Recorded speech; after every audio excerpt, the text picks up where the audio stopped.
주제 경찰서의 수사는 어떻게 진행이 되는 걸까? 안녕하세요. 문성식 변호사입니다. 오늘은 일반 시민들이 잘 모르는 수사기관의 수사와 관련된 내용에 대하여 설명드리겠습니다.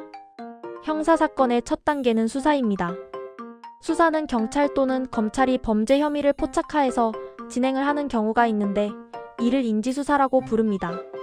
그리고 피해자가 직접 수사기관에 처벌해달라고 요청하는 경우가 있는데 이를 고소라고 부릅니다. 그리고 피해자가 아닌 일반 시민이나 공공기관이 누가 범죄를 저지른 것을 알고 수사해달라고 요청하는 경우가 있는데 이를 고발이라고 합니다. 즉 피해자가 신고하는 것은 고소, 피해자가 아닌 사람이 신고하는 것을 고발이라고 합니다. 이렇게 고소, 고발이 이루어지면 수사기관에서는 사건을 담당할 수사관을 배정하고 수사를 하게 되는데 처음에는 피해자인 고소인을 불러 피해 사실을 확인하고 이 사실을 알고 있는 증인을 불러 조사를 하게 됩니다. 이때 증인이라는 지위에 있는 사람은 참고인이라고 부릅니다. 일단 피해 사실 조사와 관련 증거를 확보하면 수사관은 피의자와 피의자의 범죄 사실과 관련 있는 참고인들을 불러 관련 범죄 사실을 조사하게 되는 것입니다. 수사관은 수사 과정에서 필요한 경우 압수수색 영장이나 구속영장을 발부받아 강제 수사도 진행합니다.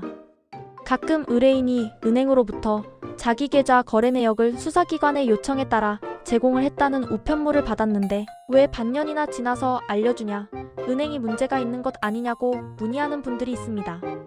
수사기관이 압수수색 영장을 받아 개인이 금융거래 내역을 조사하는 일이 있는데 이 경우 금융기관은 수사기관에 정보를 제공하면 거래 내역 제공, 통보를 금융실명거래 및 비밀보장에 관한 법률에 따라 10일 이내에 당사자에게 알려주어야 하는 것이 맞습니다.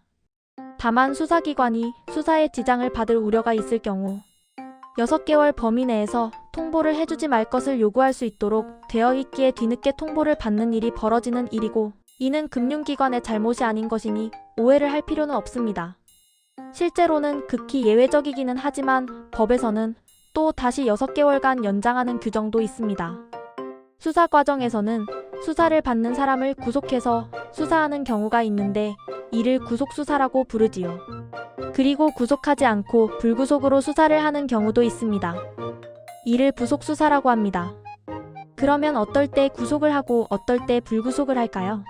이는 형사소송법 70조에 규정되어 있는데 법원은 정당한 이유 없이 출석을 하지 아니하거나 출석하지 아니할 우려가 있는 경우, 도망하거나 도망할 염려가 있는 경우, 증거를 인멸할 염려가 있는 경우 구속의 사유가 된다고 정하고 있습니다. 즉 도망 염려, 증거인멸 염려, 출석 불응 또는 우려가 그 요건입니다. 그래서 우리가 흔히 뉴스를 접하면서 저 사람은 큰 죄를 저지른 것이 분명한데 왜 구속수사를 하지 않지라고 의문을 갖는 분들이 있는데 이는 위와 같은 요건에 해당되지 않기 때문입니다. 즉 큰 범죄라 해도 당사자가 범죄 사실을 시인하고 죄를 달게 받겠다고 하고 있으면 불구속 수사가 원칙이기 때문에 일단 불구속 수사나 불구속 재판을 받고 나중에 재판 선고 시 법정 구속을 당하게 되는 것입니다. 다만 자백을 한다고 해도 살인, 강도, 성폭행 등 중범죄의 경우 도망할 우려가 있다고 하여 대부분 구속을 하는 것이 일반적입니다. 그런데 이런 수사기관에서 수사하면서 사람을 구속할 경우 구속기간이 제한이 있습니다. 즉 경찰에서 구속을 하고 수사를 할 경우 10일 내에 수사를 마치고 검찰에 수사기록을 넘겨야 됩니다. 수사기록을 넘겨받은 검찰은 최장 20일 내에 기소 여부를 결정하여야 됩니다. 즉 최장 30일간 수사 단계 과정에서 구속이 될 수 있다는 것입니다. 검찰이 피의자를 기소하면 재판 단계로 넘어가게 됩니다. 이렇게 기소가 되면 수사를 받는 사람의 신분이 피의자에서 피고인으로 명칭이 바뀌게 됩니다. 즉 수사 단계에서는 범죄 혐의자를 피의자라고 부르고 이후에 재판을 받게 되면 피고인으로 부르게 된다는 것입니다. 재판에 대한 기본 상식은 다음 시간에 설명드리겠습니다.